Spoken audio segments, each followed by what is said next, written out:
I'm very honored to be on this very honorable panel. Over the past decade, Egypt has made significant strides in comprehensive reforms, where the key areas of focus included macroeconomic stabilization, investment environment, structural reforms, infrastructure development, while maintaining a comprehensive social safety net. Egypt has adopted a balanced approach in achieving this strategy.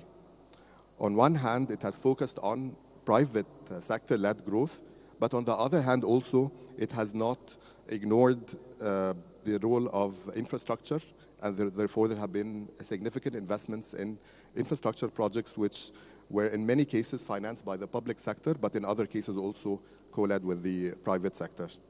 This strategy was successful in maintaining high overall GDP growth rates, where many different sectors were able to experience exponential growth, such as construction, real estate, industry, in addition to financial services. Further, many ambitions on this front remain still unaddressed. The fulfillment of such ambitions will require further collaboration with our international partners from one side, and also accelerating the investment reforms domestically. Today, we're very lucky with this panel, which comprises the government, representatives from the government. It comprises also multilateral agencies and the private sector. Without further ado, I'd like to kick off with Dr. Maait. I understand that you have an important appointment, and thank you for availing your time. So I'll start with asking you about the maintaining and that agenda of comprehensive reform required very difficult decisions with a lot of headwinds, both on the social and on the political fronts as well. How do you see the role of the Ministry of Finance going forward in also pushing the private sector investments in order to elevate the burden on the public finances? Thank you very much for such a question, and let me start with recent... May you speak closer to the mic so that they can... We can get the mic. Is this okay?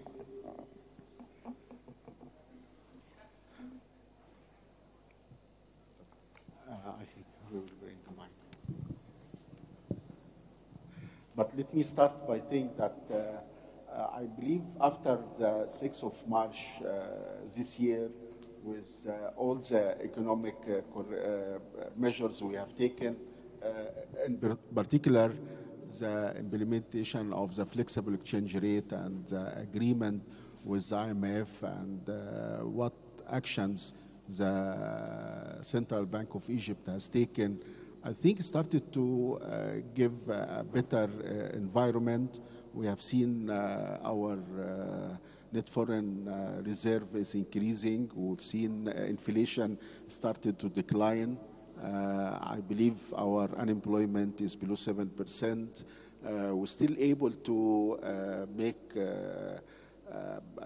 an economic growth. Also, it is a modest one, it's around 3%. But on the fiscal side, I believe the first 11 months, we have now the data for the first 11 months, July to May, which shows that we have achieved 882 billion Egyptian pound primary surplus, which is about 5.9% of GDP, compared to last year, which was around 111 of 1.1% roughly of GDP. Even the budget deficit is around 3.8, which is also below the last year budget deficit, which was 6.1%. So things even on the fiscal side we are doing very good results. I think we have taken also some measures for improving the investment environment with a very important law which has removed all the preferential treatment for the state entity with all the removal of exemptions of taxes and customs. I think this helped to leveling the playing field for both public and the private sector together, in addition to many other measures like the golden license. All of this, I think, is paving the way to improve the investment environment, with, in particular, the investment, public investment. I think the decision we have made in agreement with IMF is to put a cap on the public investment with 1 trillion Egyptian pound as a upper limit and ceiling on all public entities' investment.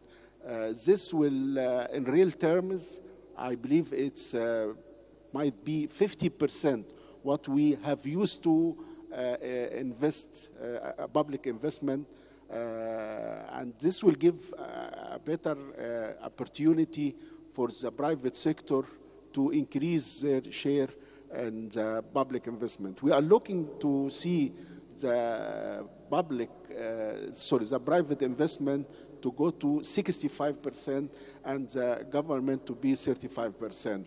And we will take more steps and more measures to encourage more private sector investment. This is very important and very critical for the budget, because now what we are looking for is to see the budget gradually reducing the allocated amount for public investment and replaced by private sector more investment. Particularly that I believe it's a time now for the budget to concentrate on other type of expenditure. I personally, when we drafted the budget for this year, we were concentrating on 3 main objectives: health education, supporting the industry and exports, and also social expenditure, particularly that we have to spend more on supporting and making a social benefit package to address the high inflation and the negative impact of such a situation on the Egyptian people. Dr. Maait, if you allow me also, there have been the recent announcements regarding the government entities being consolidated under one budget. What will be the impact of such financial reform on the public investment bill? This is very important because we used to have 60 budgets, one for the state and 59 for the economic authorities. So you have one investment component in the state budget, and you have 59 investment components in the 59 economic authorities. What we did, we decided to consolidate all of them in one budget. The state budget, we call it the central government budget, and the 59 economic authorities budgets. Now we have what is called general government budget, when you can see the total investment of all, the state and the 59 as a one figure, so you can know how much is the total general government investment in this figure. This is very important also to show how the different types of the state entities investment as a total value will be. And it will play a very important role with the idea of putting a ceiling. So you want to see this number of the general government investment under the 1 trillion now. Otherwise, you will not be able to make this comparison. And this is the first time in Egypt history to have what is called general government budget, when you have all the public expenditure in different types, all the public revenues in different types, and all the different type of debts. So the state debt and the 59 economic authorities debt and their debt service as well. This will be more transparent, and also it will represent the general government total revenue, total expenditure, and indicators. And the first time to make the indicator calculated on these figures on the general government to be the official indicators for the state, rather than the central government. Thank you so much, Dr. Maait. With that, we move to Her Excellency Dr. Rania Al-Mashat, Minister of International Cooperation.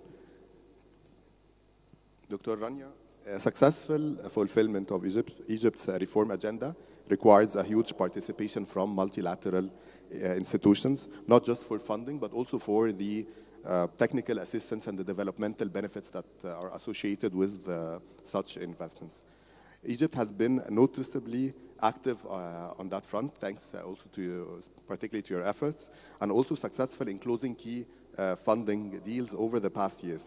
However, the global economy is becoming more challenging, with political and economic challenges, and accordingly requirements put through by our international partners are changing. I think in the previous discussions you've touched upon that, and Mr. Anil also touched upon that, and all the gap, the financing gap that faces developing economies. What do you think is the sentiment coming out of multilateral partners following the recent reforms and successful alignment of the exchange rate, and what is Egypt's strategy going forward to boost collaboration with such partners? Well, thank you so much, Akef, and again, welcome to everybody who's joining us. Let me first give some background on how the work between Egypt and the different partners takes place. One very important, or the cornerstone of that relationship, is on country ownership. Country ownership is key. And when we talk about country ownership, it means that whatever objectives are embedded in the national strategies, that is what defines the translation into projects and programs with the different multilateral development banks, or also our bilateral partners. So country ownership is key. Second is to create an environment for the different partners to work together. That is very important. Everybody's saying that the financing that exists is not enough. So in order to be effective in finding a finance for a particular project, it is very important for the authorities to create a platform for the different bilateral as well as multilateral development banks to work together. So that's number two, inclusive partnerships. So country ownership, inclusive partnerships. The third point is always to talk about the results of these engagements. And then the fourth point is being transparent in terms of its governance, in terms of its monitoring, and in terms of the results. These four principles are not just Egypt's principles, but they are the OECD principles. So by understanding the principles and trying to implement them in action, that's the only way that countries can move forward in ensuring that all the tools, be it technical assistance, finance, knowledge sharing, guarantees, etc., that's the only way that we will be able to benefit and maximize the comparative advantage from each of our partners. For everybody who's here, we publish every year a document that includes the financing that has taken place, project by project, partner by partner, and also how it maps to the SDGs. So in a very transparent manner. In 4 years, the total amount of financing is close to $38 billion, $10 billion to the private sector. And this is also very important, that MDBs cannot do everything alone. They need the private sector. And the governments cannot do everything alone. They need the private sector as well. So how can we create an awareness and an understanding of the tools that are available for the private sector as well? So this is a multi-stakeholder approach, and we have called it the principles of Egypt's economic diplomacy. And when you ask me, Akef, how does the world see us today, and whether or not there is engagement. I would tell you that the engagement with the multilateral system is extremely strong. Egypt is very clear with respect to its developmental projects. If we're talking about renewable energy, if we're talking about water desalination, if we're talking about sustainable transport on the infrastructure side, and then on the human capital, we have universal health insurance, we have the push for small and medium enterprises, we have a gender agenda. So all of these objectives map to the objectives of the multilateral development banks as well. And that is very, very important. When we're talking with the NDB today, we have our own national objectives, but also the bank has its guidelines and its overall strategy. So we always map between what we want nationally and what they want to also implement and achieve. So this is very important, and this is what defines the partnership going forward. Your Excellency, you touched upon sustainability. So sustainability and sustainable finance are growing themes, and Egypt has progressed remarkably on that front. We've hosted COP27, and it was very successful, and your ministry was very active in that front. And can you elaborate further on available opportunities availed by GAFI, the initiative that your ministry has embarked upon? Yes, I want to invite everybody to look at a press release that came out of the IMF and the World Bank just last week, where they are talking about country platforms to mobilize finance and technical assistance for climate action. Yeah. This is exactly what we've done 2.5 years ago by launching the Nexus of Water, Food and Energy, the GAFI platform. The GAFI platform is nationally owned. It has very clear projects out of our 2050 climate agenda. We were able to mobilize financing from different partners, each one based on their comparative advantage, and most importantly is to have the private sector engaged in mitigation projects as well as hopefully adaptation going forward.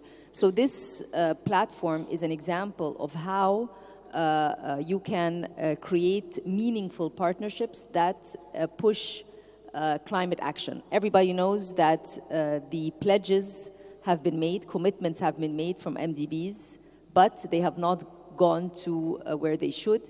And the excuse has always been that the countries are not ready with projects. So we wanted to show that we are ready with projects. We are very clear. And also we introduced innovative tools such as a debt swap for climate action with our partners, Germany. So again, a very important example that can be replicated in other countries, and that's why through the NDB we want to show the GAFI example for other countries as well as one that can accelerate climate action for countries. Thank you so much, Your Excellency. Moving to Dr. Mohamed Farid, since we've opened the subject of sustainability and sustainable finance, and I know it's a very dear concept for you. So how do you see the sustainable finance? I know it has been a very important initiative that the Egyptian FRA has focused on and imposed on a lot of the entities that it regulates. So can you just briefly tell us how you feel about that? Do you think it's an impediment? Do you think it's an opportunity? And what are the key changes to the Egypt strategy? Thank you, Akef, for the question. I believe the answer for it might take longer than this panel, but I'll try to be as brief as possible. I'll put sustainable finance in the context of development finance, because one of the key components for having a proper sustainable finance market would be having financial instruments, proper financial instruments with proper taxonomy, definitions of what is a green bond, what is a blue bond, what is a transition bond, and hence completing regulatory frameworks that are quite clear for the investor and for the development agency that can be relying on those financial instruments to de-risk the projects for private sector investments. And here is the component whereby you can create the linkage between developmental institutions and MDBs, more or less, with the private sector through ensuring de-risking of projects via the participation of those MDBs in those particular type of financial instruments. So part of the issues that we embarked on the FRA was a complete taxonomy for the different types of debt instruments. Gender bonds, sustainability linked bonds, green bonds, blue bonds, and so on and so forth. All of these different types of financial instruments are clearly articulated in the executive regulations of the capital market law, and hence this should be enabling the different projects that require funding. If they have a sustainable finance component, they can be relying on capital markets at large. Another component when it comes to completing the regulatory framework was to ensure that you have as well clear taxonomy and definitions for sustainability funds. Here, it doesn't have to be a debt program, it can be an equity program, and hence sustainable funds and green funds. What defines a fund to be a green fund? What type of investments? Again, this was completed in the regulatory frameworks governing this, this component. And indeed, we're seeing nowadays some interest, and actually several interests, in the issuance of green bonds, and already part of the private sector, or some of the private sector banks and companies have been issuing those green bonds in international markets and in the local markets as well. But this is only one angle. This angle is to ensure that you have products that companies and MDBs can be relying upon, can be issuing in the market to finance the required projects, whether it's a transition project, whether it's a carbon reducing project, and so on and so forth. The second component regarding sustainable finance is data. Without knowing exactly what is the carbon emission, what are the environmental disclosures pertinent to companies listed in the capital markets or companies that are operating in the non-bank financial sector, it would be very difficult for any person to find projects from that perspective. Hence, because what you cannot basically measure, you cannot manage. So we need to measure what are the carbon emissions, what are the environmental aspects pertinent to the listed companies, and hence we take this a step further, what would be the projects that are carbon reducing in nature. And then a third component which is key and of utmost importance, to be honest, is the carbon markets. Carbon markets globally, there has always been a dilemma between financial sector regulators and commodity regulators. So for example, carbon markets or carbon credits in the US is considered as part of the CFTC realm, which regulates commodities and commodity derivatives. However, in the European Union, it is considered a financial instrument, and hence it is being regulated as markets and financial instruments by ESMA, which is the European Securities Market Regulators in the European Union. And hence, having carbon markets whereby you provide benefits for the projects that are being undertaken and actually resulted in carbon reduction or carbon emission reduction, they are going to benefit from a financial perspective. And hence, this again goes back to the point of even sustainable finance, or actually sustainable finance, is looking for returns. So by providing a sweetener for these type of investments, by having those carbon credits being issued by those projects that can be sold in international markets, that can be sold in local markets, can be sold to other companies that would want to participate in the financing of other companies in the reduction journey of carbon emissions in that concept. So these are the three main, I would say, components for any non-bank financial sector regulator that would be embarked upon. In terms of data and disclosures, maybe an important point to allude to, we have a clear change that happened internationally by having the IFRS S1 and IFRS S2. Those are issued by the International Sustainability Standards Board. Before this date, which was March of last year or June of last year, we didn't have a global benchmark of what are the frameworks that should be adopted. Nowadays, you have like the reporting standards. Now there is no contradiction or dispute towards what are the financial reporting standards, the accounting standards. Now we don't have, again, or as well, any disputes regarding what framework should we adopt to have sustainability disclosures at large or generally, or environmental disclosures in that area. Thank you so much. Thank you. Moving from the carbon credit to the commodity exchange, and you've been instrumental in formulating the commodity exchange. Can you give us just a brief update on that and how effective it had been in managing the commodity risks for Egypt? For the commodity exchange, it's a spot market, and hence it doesn't fall within the realm of the FRA regulatory powers. However, what we're trying to complement with them is to spot commodity markets, or the doctrine around how to develop commodity markets. Some doctrines start with, okay, we need for sure to develop the spot market first, the underlying commodity market, and some other doctrines opt for reforming and developing the futures market for those commodities. So we believe, even with the efforts that took place across a number of years, I would say now by having a commodity market, the starting point to be having a proper active commodity market is to have the hedging instruments right in place. And this is whereby we are pushing the players in the market, among which of course is the exchange and the clearing and settlement house, that we need to take the commodity exchange from the component of just trading spot commodities and having the warehouses ready, is to trade futures to allow entities, private sector, to do their hedging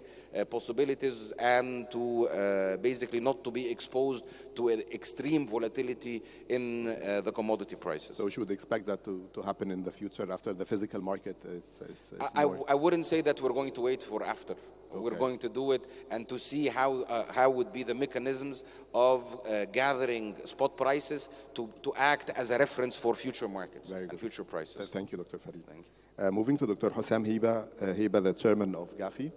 Dr. Hossam, Egypt has embarked on a series of investment reforms over the last 2 decades. Focus includes efforts reforming the investment environment, streamlining of investment-related procedures, removing bureaucratic bottlenecks, ratifying a unified investments law, and putting in place a decent set of incentives.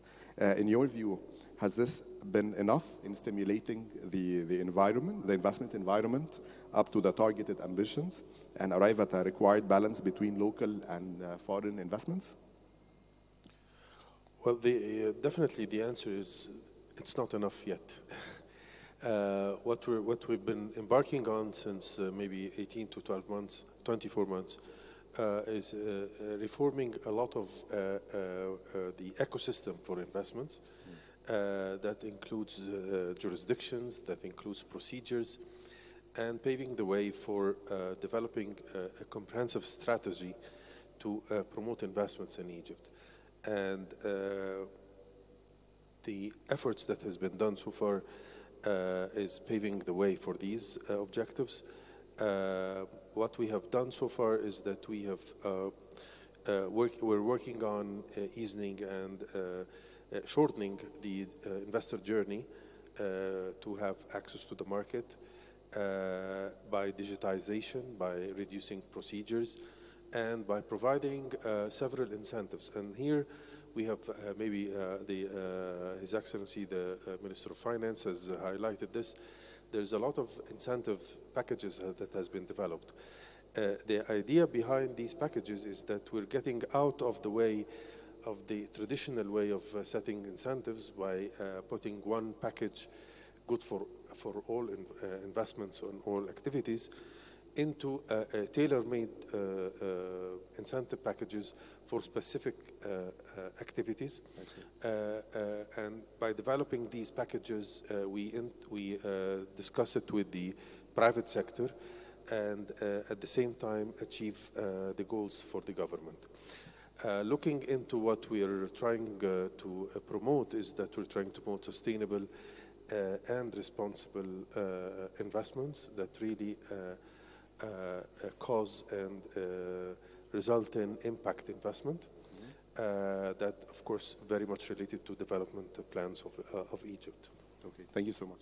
And on FDIs, they've justifiably been delayed due to the currency situation that we are facing. But now, having that behind our backs, how do you see the investment environment now? Have we started seeing FDI flows. What still is pending for us to see, for Egypt to reach its full momentum when it comes to FDIs? Well, definitely FDIs is part of the equation, and what we're trying to do here is to attract both local and FDI at the same time, because if there is no local, there is no FDI. Absolutely.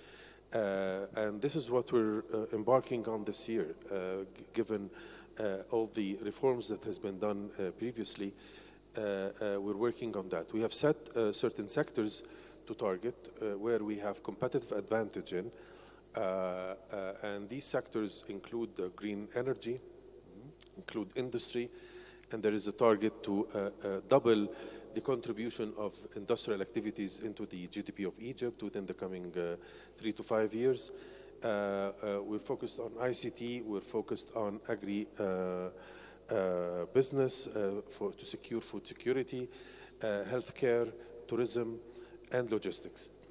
So these are the main sectors that we are focused on, and we have set a promotional strategy for these sectors set by markets and set by even companies, where we're targeting certain companies to operate in Egypt, given our policy to deepen the industry and to at the same time work with our development partners both on the north and the south to apply their nearshoring policies here in Egypt.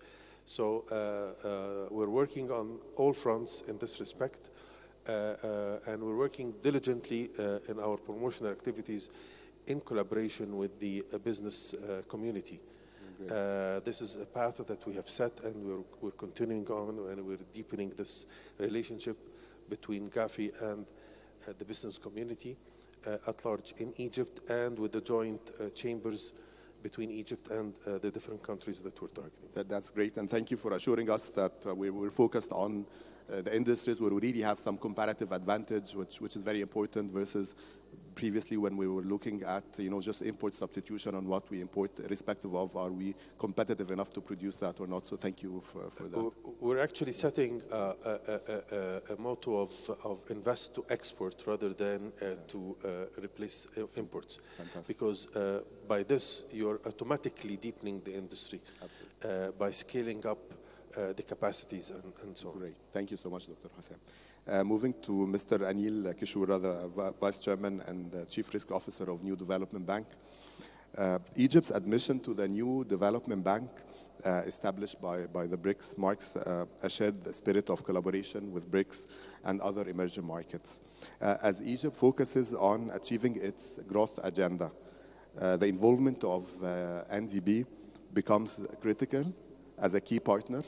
And as we've heard from their excellencies, various opportunities lay ahead for collaboration with your esteemed bank. First, let me ask you, how has been the experience so far for NDB bringing together such key global partners within a clearly aligned agenda towards reforming the global world order? Thank you. Let me start by referring to what our Excellency Madam Dilma Rousseff, President of NDB, mentioned earlier. NDB stands committed to support Egypt the best way possible in its journey towards growth and prosperity. And there are multiple ways in which NDB and Egypt can collaborate together. A couple of points here. You have great strategic location, which allows this country to be the hub for movement of cargo, energy, data, and of course people. You have abundant sunlight, which is the ultimate source of energy. In terms of tourism, enormous potential, not only the historic cities which are unique, you have unique advantages in terms of climate, long coastal waters, and very good quality of infrastructure. And the people here are so hospitable. Let me express my own assessment. This is my second trip to Egypt. The first time I came to 2022 to participate in the COP27 there. And I was really impressed by the organizational capabilities of the country, seamless hospitality that we got, and the very result-oriented approach. The same spirit, these ingredients are visible here as well. Over the previous 2 years, Excellency Dilma Rousseff and I, we have spent 2 days here, and we are absolutely impressed by the vision and the way it has been executed at a speed and a scale. It's amazing. We spoke to a couple of people, and they're all convinced that this is going to unlock growth and job opportunities for decades to come. Thank you. I see the city center is almost there in front of our eyes. As the urban agglomeration takes shape, we are going to have a city, the dimensions of a city like Singapore. I think you have 700 plus square kilometers here. So all of this will require investments. NDB's mandate is to mobilize resources for infrastructure and sustainable development. The sectors that we have in our general strategy match like a T with the requirements that this country has. And the local currency is another area that we focus on. 26% of our operations in local currency. So these are the capabilities which we can bring to table and to jointly blueprint the path ahead. Thank you so much. I've been a banker all my career, and it's rare to get so much praise from risk managers. So thank you so much, and we're very, very honored to hear. What you said is very assuring about the investment story in Egypt and the future collaboration with NDB. Thank you so much. Let me pose a question to you also regarding energy, particularly transition energies. And with particular focus on gas. And what is NDB's stance on that? We understand in Europe they've been taking a tougher stance on gas, but what is NDB's, being an emerging bank, markets and growing markets bank, what is your stance on that in terms of, do you see gas as an important transition fuel, or would you finance gas-led projects, or this is outside the scope of your bank? Thank you. There is increasingly a general consensus that we need transition fuels. That is a general consensus, and I'm sure all MDBs, not just NDB, are aware of that. And as far as NDB is concerned, it is demand-driven. It is the country which kind of tells us what they need, and we are ready to provide that without conditionality, etc. Having said that, let me say a few words about hydrogen. You have a lot of capacity and capabilities to produce hydrogen here in this entire belt. And that's one area where NDB would be particularly keen to collaborate with. One more comment here. As several speakers earlier mentioned, NDB or MDBs alone or governments alone cannot achieve the ambitious goals that we have to achieve. So we need partnerships, whether as standalone partnerships or public-private partnerships. Partnerships are essential. So we can join hands, and there is another important angle. Apart from international capital, hard currency or local currency capital flowing in from outside, Egypt in particular, I noticed, has very strong potential for domestic resource mobilization as well. Looking at the banking sector, I found that we have very strong domestic liquidity in local currency, whereas the credit deposit ratio is just around 52%, which means there is enormous scope to lend. And what we need there is probably scaled up efforts in terms of financial inclusion and some boost to the private sector. If we do this, I think the private sector, public-private partnership can take care of the transition requirements as well. And last point I would like to make here is that apart from financial resources, learning from each other is also very important. NDB is ready to share what we know about the areas we operate in, our historical experience, etc., over the last 10 years or 8 years or so that we have been operational. And under Excellency Minister Rania Al-Mashat, your country has done a lot of work.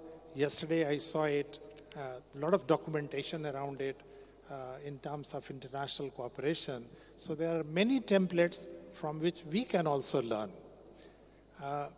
Talking about one or two areas, for example, renewable energy. India has done very strong work in that area, International Solar Alliance.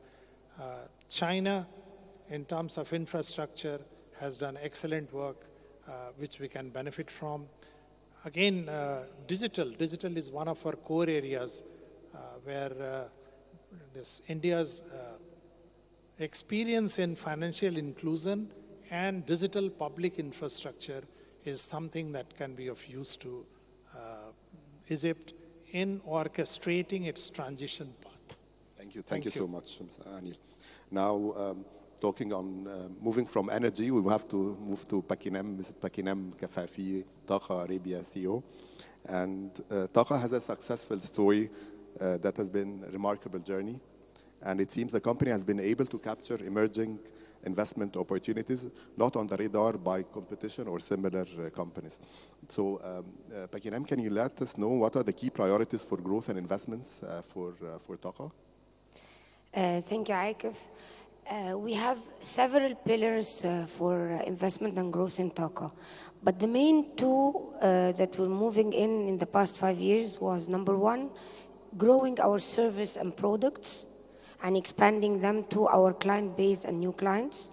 Two, growing geographically and mainly in our content, because we're African, and I always like in my presentation say that we not growing to Africa, we're growing within Africa. If I talk about number one, it's mainly aligned with the government initiatives and programs. We are working in the same pace. However, we have initiatives in starting in the renewables. So when the program of Bimban started, we were one of the developers, but after that, we started to shift all our generation into renewable. We started with medium and small scale, but we managed to penetrate agriculture, industrial, touristic areas, and that was successful. And currently, we are 75 to 80% our generation with renewable. Is it still, is it enough? No. Why? Because they are, as I said, small and medium. But we are moving now with the initiative and the program of NWAFI and other programs where we are having a wind, putting ourselves in the wind program. And also we are one of the hydrogen projects where our initiative is to do our pilot project, 100 megawatt electrolyzer. And within weeks, we're gonna sign our framework agreement. So the thing is, the service and the products, I think that sustainability is imperative. It's not a luxury anymore. And it's a keystone to any private sector business. We have to work together with the government to provide this to our customer base, and not only in mega projects, but medium and small projects. And this is what Taqa is concentrating, and we're working parallel. We are qualified in the program of the desalination. We are working in the mega project of the hydrogen, the wind. But at the same time, we are having inside our company where we provide in projects hybrid mode, where we can have gas at night and renewable in the morning. And that's the key, that you have to make it in the small and medium enterprise and companies and turning factories into renewable. We had it in mining, we had it in agriculture. This is a side. The other side is, I think the roadmap is now clear. The programs are all clear. We need to expedite the policies and the procedures to be very clear. And I know that a lot of people will, but we need also to remove the subsidy, because to have a private sector clear with a real competitive edge, we need to be in the same wavelength. We need to sell the product with its real price. Yeah. So, thank you. So from the government, your asks are further elevation of, I think it's already announced by the government that further subsidy elevations will be made, further maybe expediting that, also focus on medium-sized enterprises. From multilateral agencies and from banks, what are your asks? Yani, as a panelist, I can switch to the question and be the panelist here. But anyway, the start was the big and large institutions like the DFIs, and we had loans from IFC, EBRD, and all this. And then the multinational and international banks like HSBC, they followed up. We need the commercial. We have very big balance sheet banks and big banks that we are so proud of, and biggest in Africa. We need these banks to have the initiatives and the terms that can expedite the private sector to work in this field. We cannot take for renewable 7 years. We need more tenors. We need a better interest. We need some incentives to be able to expedite. We are all talking walk the talk, government, private institutions. One of the things I loved about Ben, it was a very good trio, government, institution, financial institution, and private. We need to continue this trio, and we need also to work private to private, and the government to be more into regulation, and guide us, and we work private to private with the help of financial institutions. That will happen when commercial be inside the equation, not only depending on DFIs. Thank you so much. Happy to discuss that with you after the panel. I think with that, we conclude our session. I think we're the panel standing between you and lunch. I hope you enjoyed our panel and enjoy your lunch, and thank you so much.